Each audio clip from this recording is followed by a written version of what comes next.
আপনারা এখানে যখন ছিলেন তখন কি এখানে লাইন পড়েছিল? এদিকে লেডিসে প্রায় 150, এদিকেও প্রায় 150 লোক ছিল। সেই লোকগুলো গেল কোথায়? প্রথম ভোটটা তো হয়েছে অনেকটা দেরিতে, একটু যে কোনো কারণে মেশিনের গন্ডগোল ছিল। প্রায় 7:56 নাগাদ করে ভোট শুরু হয়েছে মকবুল হওয়ার পরে। তারপরেই ব্যাপারটা হয়েছে, জাস্ট 2টো ভোট দিয়েছে, সবেমাত্র মানুষ 2টো ভোট দিয়েছে। ওখানে একজন এজেন্ট গেলেন, ওখানে কোনো কারণে দেখেছে কিছু একটা ব্যাপার।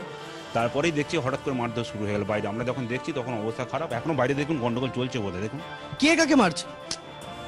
কে বাঁশ পেটা করছে, কাকে কি করে বলবো, তাদের কাছে লোগো আছে। পাবলিকের ব্যাপার, এখন কেউ তো এসছে, ছবি পাঠিয়ে ছবি পাঠিয়ে দিচ্ছি আমরা। আপনার যে সময় ঘটনাটা ঘটে সেই সময় আপনারা কি করছেন? আমরা তো ভেতরে ছিলাম, আমরা চাবি দিয়ে দিলাম, কি করব? যে কোনো ছিল সেগুলো নিরাপত্তা দিতে হবে তো আমাকে। সেই কটা গেটটা কোনো চাবি দিয়ে আপাতত বন্ধ রাখলাম। আপাতত স্যারকে জানালাম, আমার সেক্টর অফিসার যে আছে তিনাকে জানালাম।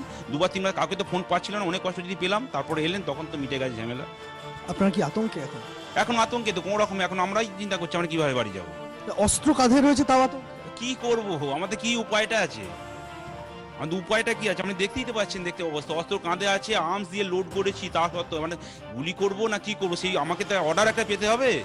পুলিশের কাজ হচ্ছে স্পন্টেনিয়াসলি টাইমলি ব্যবস্থা নেওয়া।